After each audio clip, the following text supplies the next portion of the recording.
Hey everyone, Curse Deck Builder here, making our way to 10,000 decks assisted, and right now we've got an Atraxa Praetor's Voice +1/+1 counter deck from Rinakota. Rinakota sent us this deck and wanted to skip the line, so I wanted to say thank you for supporting the channel. I really appreciate it. And let's take a look at this deck list and see what we can do to improve it. So, as always, our deck list will be in the video description below, and I highly recommend you go and you take a look at it. This is a very strong +1/+1 counter deck.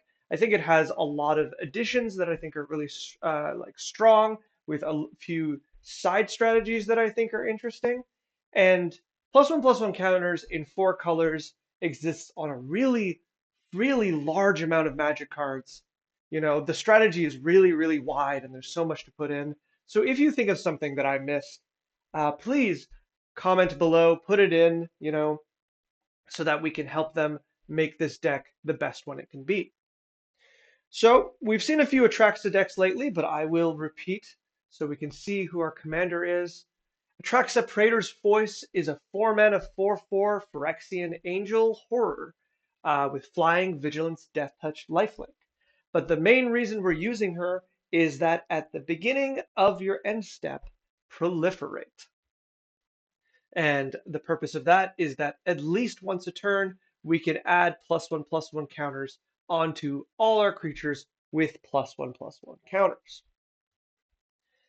And let's get started. Nice and easy. We all kind of know how +1/+1 counter decks work. Let's look at the curve. The curve is really nice. It ends on a 9, which is the Great Henge, so we don't need to worry about it. But otherwise, it ends on Vraska and Bolas' Citadel. So there's two directions I want to talk about this deck a little bit. The first one is we'll get back to it, but there's a few cards that I think that just kind of stand out as weaker or strange inclusions that I like to bring some attention to. Nothing terrible, but something just to keep an eye on to see why they're in there and what they can do. But also, there's something I noticed when I was looking through this deck. And this is a difficult thing to sometimes kind of pinpoint, but I was looking through this deck and I felt like something was missing. I felt like something was not quite where it should be. And what I started realizing was that I was looking at Esper Sentinel. Now, Esper Sentinel is a very strong card. I agree with its inclusion here, and it benefits from +1/+1 counters, you know, at a very high rate. But then I started looking, how do we put those +1/+1 counters onto it? And something that caught my eye is I found there were less cards than I expected to be able to do that. Ajani is one, but it's a 4-mana card and it's -2. Down here, Broker's Ascendancy is one, but it's also one of the strongest cards in the deck. So, it's there, but like we don't consider it as a main way to do that. This is just a great card. Ozolith is there, but requires a mana activation every time. We go into here. Mikaeus the Lunarch is there, but is a bit of a complicated card to get work.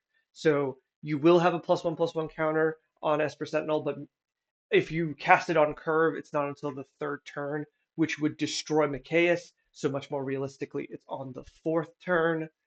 There's a few others. Let's see. Tyranid Prime can give it Evolve, which can put +1/+1 counters on it. There's a few others. I'm not getting all of them. We can, Forgotten Ancient can put them on them. But I guess I know I'm missing some. I probably scrolled over a few, but it was noticeable to me that I felt like there was a little more, like fewer than I expected, I think when I think of a +1/+1 counter deck, I think of a lot of ways to put counters on cards. We generally have, these slices of creature types in a deck like this. We have creatures that interact with +1/+1 counters on themselves, and we have creatures that interact with +1/+1 counters on others, and then we usually have a small subset of creatures that do neither but are very much worth running, such as Esper Sentinel, right? But the thing is, there needs to be a little bit, yeah, Benevolent Hydra was the one I was missing, that it can put counters from itself onto others. But there's a little bit that we're missing about the number of creatures that can just put the counters on other creatures. Like Arwen is a really good example because Arwen is really strong in a deck like this because Arwen represents that once Arwen is down, every other creature will come with at least one plus one counter and more as Arwen gains power, which I guess toughness, sorry, which is really, really good. This is a very strong card and a huge boon to these decks now that she's been printed. Mainly because Grumgully is one of our cards that is often used but is in red. And with that in mind, you know, we can say this card comes out and our engine is moving forward. However, a card like Esper Sentinel doesn't always benefit from Arwen because Arwen is not always on the battlefield, right? In the same way, you know, Master Biomancer isn't always on the battlefield. So, though I don't want to add a large amount of additional plus one counter cards, I do want to look at a few because that first plus one counter is the most valuable one, right?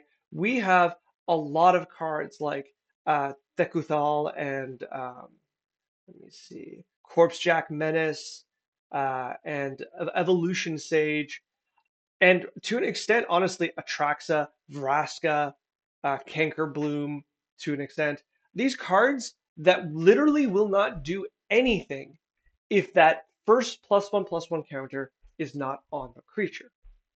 Now, you can say Curse Deck Builder, you know, there's a lot of cards that just come with plus one counters themselves. And I agree that's good, but I would like just a few more to spread the love, um, just to make sure that you have everything you need. I'm just going to make a note of one now. Yeah, I did remember the name, so we'll get to that one soon. But before we go any further, I want to talk about like what cards that I think kind of don't belong as much, and what strategies I also feel may be lacking a little bit. So we're gonna go a little backwards. We're gonna go from all the creatures last. Exchange of words feels hyper specific. Maybe there's a combo here that I don't quite realize. And there probably is, considering how important text boxes are on creatures here. But this feels like this is a strange card, right? I really like it in kind of lower power shenanigans decks, but here, like Exchange of Words needs a lot of things to work, right? First of all, for Exchange of Words to function, you need two targets. Then you need two targets with relevant abilities. And traditionally, what you would do is give your opponent a particularly weak, text box, such as one of a token, and then you gain a really powerful text box, such as one of their commander, right? So that is generally how I see this card. Um, if you don't have a card with that capability, like, on the battlefield, such as your opponent's commanders, Exchange of Words gets a little bad. Um, in fact, it also gets bad when all of your cards have incredibly relevant text, right? Like outside of Chasm Skulker for the 1/1s, what are you giving your opponent? Like, what text are you switching on one of your creatures? I guess you can at one point give them the Bird of Paradise text box and gain something better. But after that, like, I'm not really sure what you're giving them. And don't get me wrong, what you can do is look at two of your opponents who have their commanders out, flip their commanders around, and all of a sudden their decks get considerably weaker, as long as, because both of their commanders are mismatched. That's cute. I don't know if that's powerful, and I don't know if it does anything relevant. And then my last thought about this is how many things does this need to stay functional, right? Exchange of words, choose two target creatures. For as long as exchange of word remains on the battlefield, exchange the text box of those creatures. Let's find out exchange of words. Does that keep, if one of them leaves the battlefield before it enters the battlefield, the text boxes are never exchanged. If either of the two creatures leaving the battlefield has no effect on the other creature's text box. Okay, interesting. So, so the only way, so if one of them leaves, the other one keeps the text box. That's good to know. But if exchange of words leaves play, then they both lose it. Now, the other thing that's strange about this is like, I guess this doesn't work against blink cards. I guess this doesn't work against strategies that reanimate. I don't, or bounce cards, or it can just destroy the exchange of words. I think it's a cute card. I'm being very critical on it. I just don't think it matches the power level of the rest of the deck. And I feel like this is the kind of deck that's kind of starving for slots. Like you have so many good cards you could be playing all of the time that even like a well-built deck has to say no to certain cards. So for me, I think this is just it's too frivolous for what it does in a deck like this. I think it just belongs in a weaker version of the deck. And unless there's just like a combo that I am unaware of that this card does in this deck, which I just don't think it exists. I just don't see it being one of the stronger cards. Likewise, Archmage's Ascension or Archmage Ascension feels also kind of strange. Like this is a card that says when you get 6 quest counters on it, you can tutor for every draw card you have. 6 is a lot, and once again, getting that initial 2 draw seems a little tricky. Like we have Mystic Remora, we have Necropotence, but Necropotence doesn't draw, and it skips your draw step that puts you behind. Um, it feels a little harder to trigger that original additional draw than I would like. Like once I feel like I agree in the sense that Archmage's Ascension is really cool in a proliferate deck, and it has a really, really strong ceiling. But I would want it in a proliferate deck that, you can draw cards with your commander, such as Azuri, Stalker, Spheres, which is both a proliferate card and a extra draw trigger, which makes it very, very good. Here, Atraxa doesn't give an ability for you to naturally draw cards, so I worry about this card being in your hand and not being able to trigger at a reasonable rate. And by the time it's a reasonable rate, you still need those 7 proliferations, or sorry, 5, I guess, 5 proliferations, which is not nothing. Now, a lot of those proliferations will be free because it's just incidentally going up. But if you really want to play this card, I guess my question is going to be how regularly do you get this ability to go off? And even then, does it win you the game? You're not a deck that really relies on tutors because one of the nice things about +1/+1 counters is the fact that there's so much redundancy of effects, right? We have so many effects that do the copy of Ozolith, right? Where it adds an additional +1/+1 counter. There's so much, in fact, that you aren't playing a majority of them, right? Like the Winding Snake or the Selesnya lady, who both like will add an additional counter whenever you get a +1/+1 counter put on something. They're not in here, and they don't necessarily need to be because you have such high redundancy. So with that in mind, I think even if you get this ability going, I don't think it's going to make or break the game. I think honestly, if I was sitting across from you and you were getting ready to resolve this, I think I would just, or sorry, to turn Archmage's Ascension on, I think all I'd need to do is plan my board clears around it. Like you can use this to start tutoring your counter spells to protect your board, or I don't know if you're playing actually heroic. You aren't, but your protection spells to protect from board clears, but you're going to run out, right? This isn't the kind of deck, and nor should it be, that runs like 10 counter spells, right? So if I know this is where the game is going, I'm going to try to sculpt my hand and my game plan around the fact that I'm going to need to wipe the board at a certain point, and when I do, you're back at the state of building up to a very strong board, and that buys me time, right? And worst case scenario, I could always just destroy the Archmage Ascension, but I don't really think I would. I think there's generally going to be higher priority targets on your board to destroy.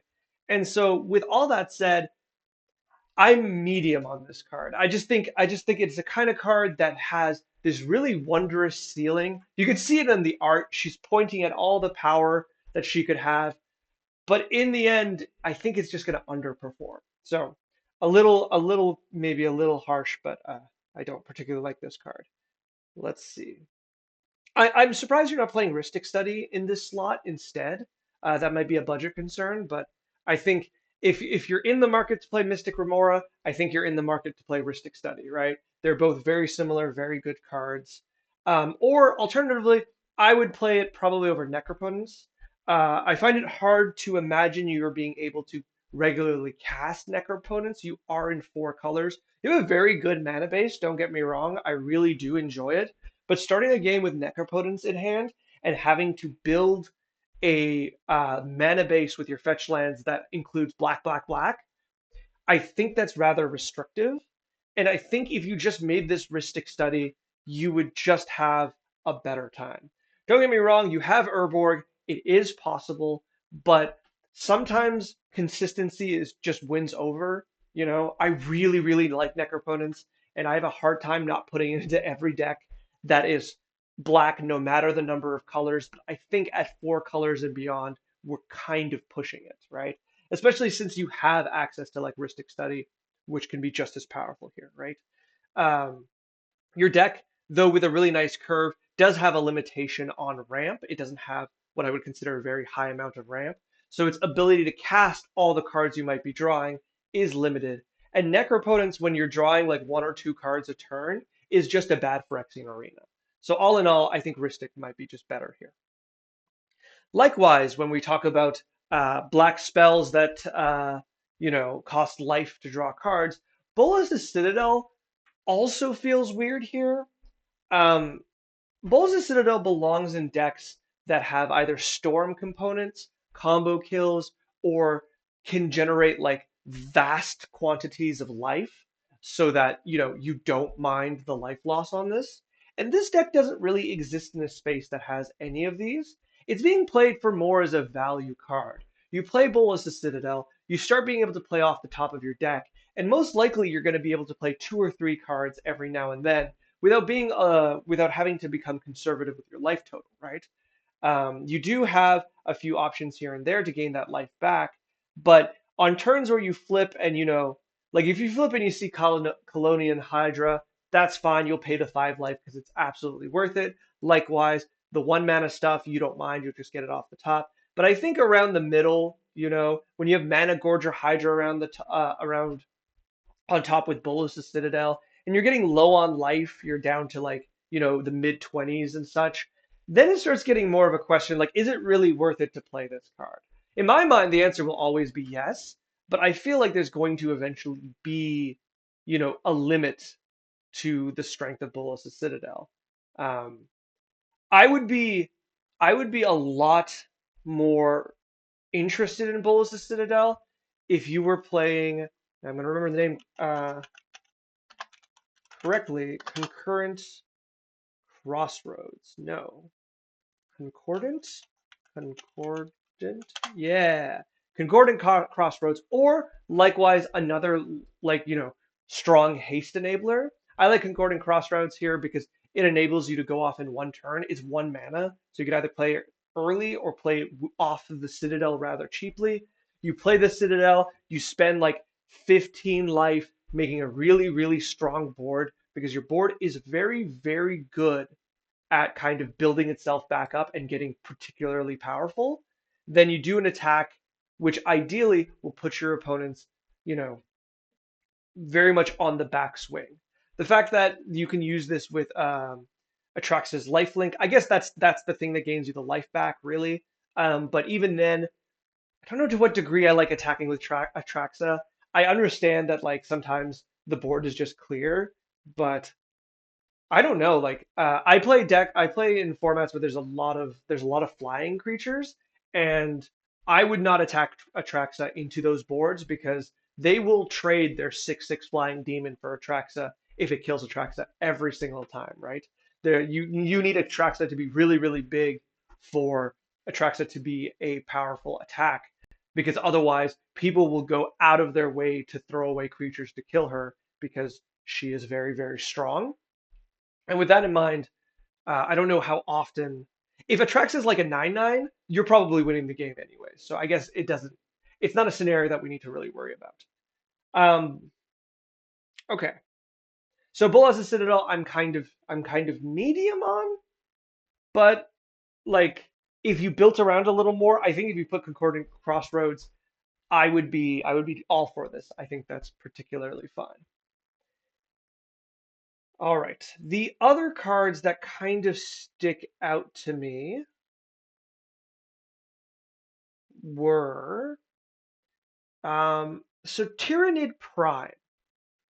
Tyrannid Prime, I kept reading this, and maybe this is me like not really being able to math out its potential, but other creatures you control have evolved, right?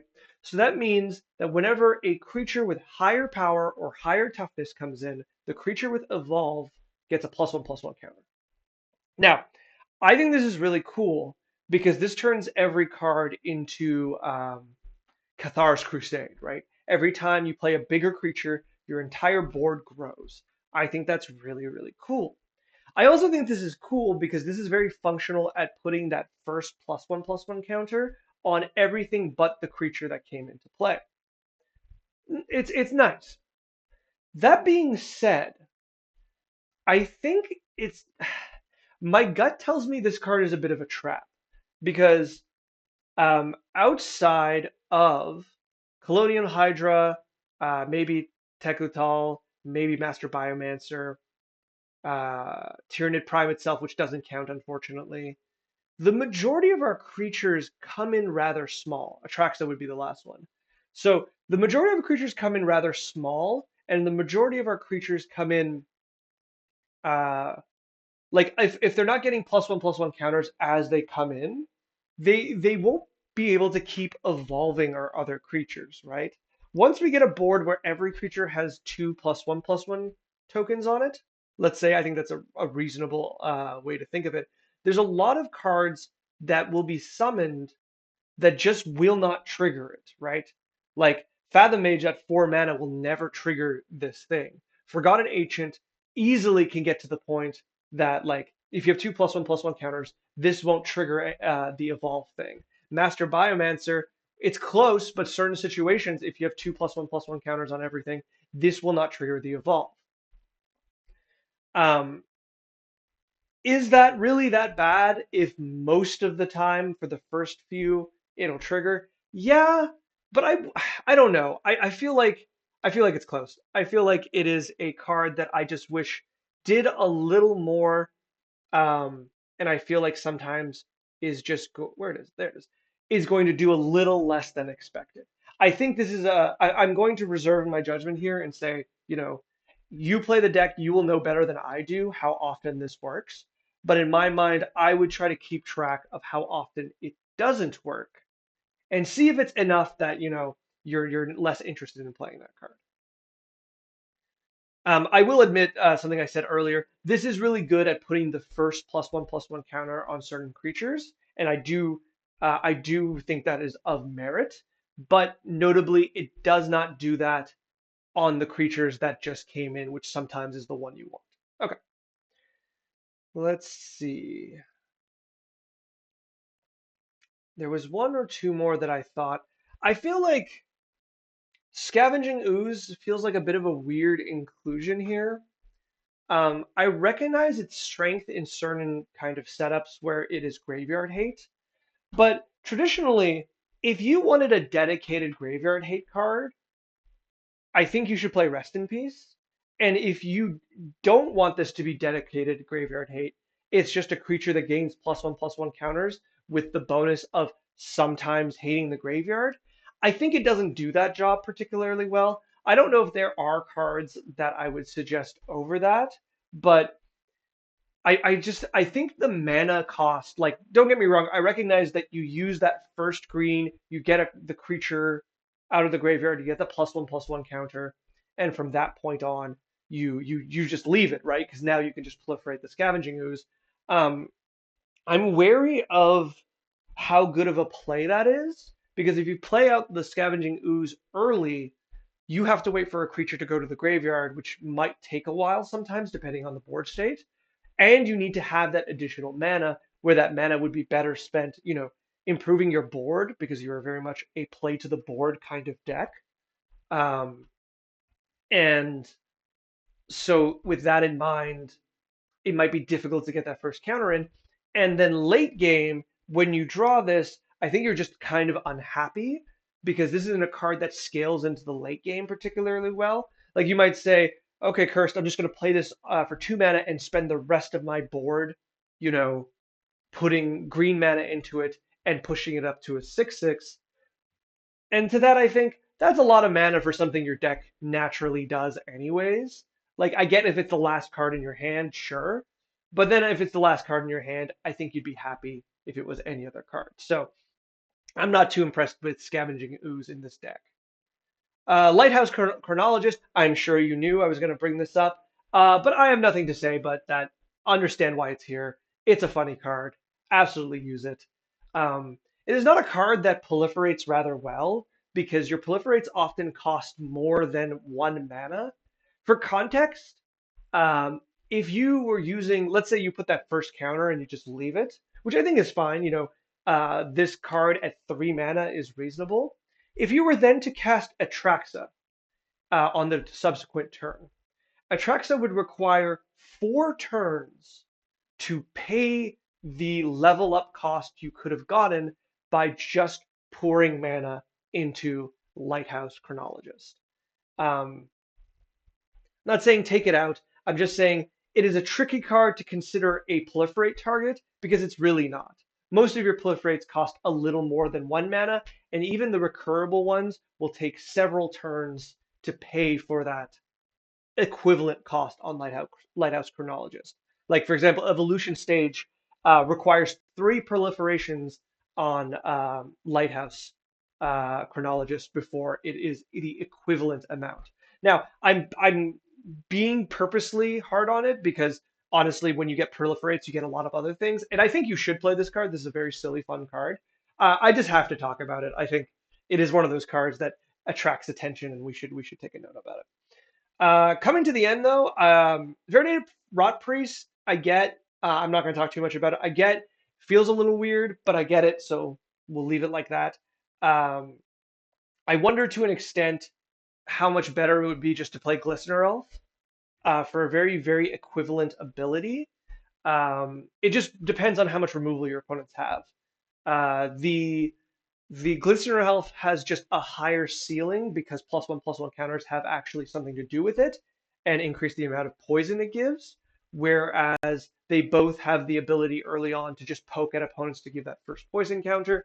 But of course, Variegated Rot Priest has the ability of not protecting your creatures, but getting a benefit that when your creatures are targeted. I don't know. I think they're close. I think they're very similar cards, and depending on your play group, one may be stronger than the other. Last one I'm going to note is Jace the Mind Sculptor. Feels weird. I recognize Jace is a fantastic card, especially in one-on-one, but in Commander, Planeswalkers aren't as strong, and Jace is the kind of commander, kind of Planeswalker that doesn't protect itself, and therefore requires, you know, you need an army to protect Jace at all times. Vraska, for example, um, can destroy a creature when it comes in and therefore like earn its keep immediately. But Jace, you have to brainstorm, which leaves it at 3, which is like really close to being able to be destroyed. I guess you proliferate him to 4, but even then, I don't know if this is just an inclusion of a pet card, but it feels like it kind of doesn't belong here. Maybe it's here from previous, deck lists of more Super Friends decks, but I just don't think it fits into the theme. Whereas a Johnny the Great Hearted makes perfect sense, and Vraska Betrayal Sting is perfectly serviceable. Once again, before we move on, Just a note, I can't believe that when I click this card, it then gives me the Phyrexian text. Like it's so upsetting to me. Like I now know what it does. I looked up the first and second ability recently, and so I remember that the first one proliferates and the second one turns something into a treasure. But this is upsetting. This is upsetting that I have no idea what this card. Like I don't know what her ultimate does, nor will I ever. Oh, there's a show normal text button. Oh, I'm such a fool. Okay, we're just gonna move on. All right, what are my suggestions so that we can round out this video? So, my suggestions are unfortunately a little boring. It's a small collection of cards that I'm going to suggest because I just think like I think these types of cards would benefit the deck.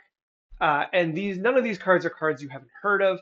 They are just generic +1/+1 counter decks cards, but I think they would benefit. And the main things I think they would benefit is I just want more regular, consistent ways to put that first counter on things. So with that in mind, I want to start with Luminarch Aspirant. Luminarch Aspirant is perfectly serviceable. It is a 2 mana creature that does kind of a different version of uh, our boy Micaeus, where it just puts a +1/+1 counter on a creature. But what you can actually read this as is akin to each creature will have a +1/+1 counter on it as long as you're playing a creature per turn. And with that in mind, I think this is fine. It's nothing crazy good, but I think the fact that it's just low mana and lets you put that first counter on so you can start your proliferation engine, and it does it on combat. I think this is fantastic. If you could curve Esper Sentinel into this, I think you're doing just fine. You know, on turn 2, you put that first counter on Esper Sentinel. Turn 3, you put the first counter on the next guy. Turn 4, you have Atraxa. You put a counter on Atraxa, you proliferate across the board, and you're already in business, potentially drawing cards off Esper Sentinel, already have somewhat of an army going. I think this is great. For a little extra mana, Good Fortune Unicorn will do a decent Arwen impression. It is not as strong as Arwen, but it is just fine, right? You just have another version of this card that ensures that every creature going forward gets that first +1/+1 counter. It also, much like Arwen, improves cards like Arwen, cards like the Master Biomancer, Master Biomancer, because once again, them immediately coming in with an extra counter, all of a sudden they're already doing something better. So I like that. Now, if you're willing to go a little higher in, I have to make a note for myself here for the next card. If you want to go a little higher in mana cost for a little more of a benefit of Good Fortune Unicorn style cards, Juniper Order Ranger is really, really strong, and I think is kind of undervalued. Now with Proliferate, a part of his ability is a little weaker because putting more +1/+1 counters on him, like you have a natural kind of like ceiling on this power. Once you hit like 10 power through +1/+1 counters, having like like 10 and 14 power don't make that much of a difference. If it's going to be blocked, it's going to be blocked. And um, with that in mind, there is a ceiling, um, but that ceiling I think is still reasonable to play under, especially with something like this card. I think it's worth considering. I don't think it's like the greatest card ever, but it's a kind of card that if you're thinking you want just one more of this kind of effect, it's something worth enjoying. But speaking of evasion, because the thing about a 10 or 14/14 getting chump blocked, something like Abzan Falconer, there's also an insect, I believe it's called Dusk. Dusk Shell Crawler does something very, very similar. There's also a snake at 3 mana in black that gives menace, but probably Dusk Shell Crawler is the strongest one.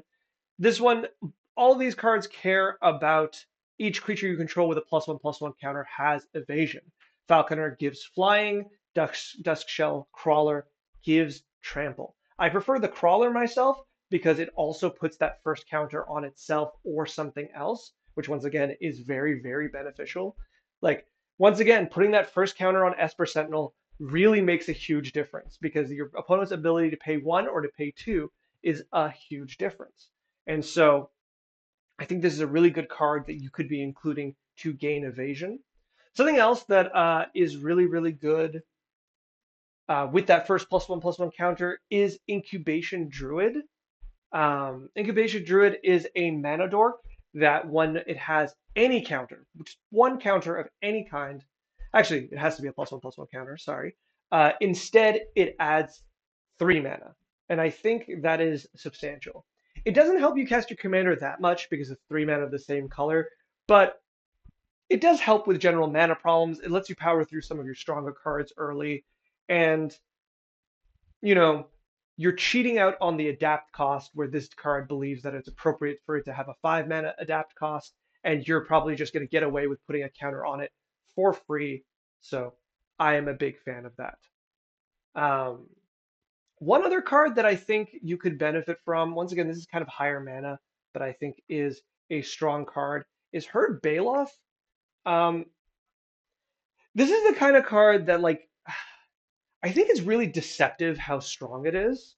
It really depends on the kind of hand you have, but this this guy can create so many, so many creatures, right? If you have something like Good Fortune Unicorn, and this card comes in with a +1/+1 counter and triggers, you get that token immediately. That token has a +1/+1 counter on it, and then when you can proliferate both of them, right? You can generate so many 4/4s at an incredibly quick rate. Whereas something like where is uh, Chasm Skulker? Chasm Skulker, you have to put in so much work for it to be just kind of mediocre. Yes, it costs less mana, but you need it to die. And this is the kind of creature that once it has a huge amount of power, gets swords to plowshares very, very neatly. So that's kind of rough. I think if you would upgrade it into Herd Bailiff, which yes is 2 more mana, but is honestly just a superior card, I think you would have a lot of success with it. I think you would notice the difference immediately, and I think it would be one of those things that like skyrockets your board incredibly fast. Once again, with something like uh, concordant, sorry, crossroads. If you have concordant crossroads, you play Herd Bailiff, and you have like Arwen with a few +1/+1 counters on it. I think you're almost immediately going to swing for lethal, at least against one of your opponents, right? Um, these kind of suggestions will increase the explosiveness of the deck, and I think +1/+1 counter decks sometimes really benefit from this because they do play a slow, grindy game that that sometimes has a hard time getting past that initial step. We're getting close to 40 minutes, so I'm going to finish off with just one more thought. I'm not going to give you any cards. Uh, I would consider some clone cards. There's specifically that clone card that comes in that clones a creature, makes it non-legendary, and puts a +1/+1 counter on it. That one I would definitely consider. Cloning Atraxa, honestly, is really, really nice. But when you think about it, you're playing a lot of high mana cards that have huge benefits to having multiple copies of. I think one of the strongest ones is Master Biomancer, because copies of Master Biomancer like exponentially grow, and in addition, like, you know, just create massive boards as soon as you have another creature. Um, and so having something like that can be really, really powerful as a clone. But even stuff like cloning Thekuthal to getting I don't actually think that would work because you just get twice proliferates each way. So maybe not that one, but you know, Toothy. Let me see. Where's our 4 mana? Corpsejack Menace, but mainly Atraxa. I think Atraxa is even just fine to clone. The clone of Atraxa will be non-legendary with a +1/+1 counter, so it's ready to proliferate. I would definitely play that. If you wanted, you could play more. The deck really, really benefits from them, but I would at least play that first one for sure. All right. I hope this has been very helpful. I think your deck is really, really strong. And outside a few of the cards that I've pointed out, I think the core of it is very powerful. I really like the fact that I didn't have to talk about your mana base. And even though I feel like you're a bit lower on mana rocks than you could be with a four-color commander, with the curve and everything, I think it's absolutely fine. With Chromatic Lantern, with a really strong mana base, I don't think you're going to be in trouble at all. So the deck is already really, really strong, and I can see it being just like, just a little stronger with a few other inclusions and at a place that you could be really satisfied with it. I hope that this deck assist video was helpful for you. If you want to send me the next draft or any deck list for me to look at, there is a link to a form in the video description below. And if you'd like to also skip the line, there is a link down there to ensure that your video is the next one I work on. And as always, if you want to do the like, comment, subscribe, all of that, the YouTube stuff, there's a bell to ring. I would be very, very happy with that. And yeah, thank you so much for supporting the channel. I really do like this deck. It's the kind of deck that I think would be really fun to play with and play against. And so I wish you luck in making it stronger.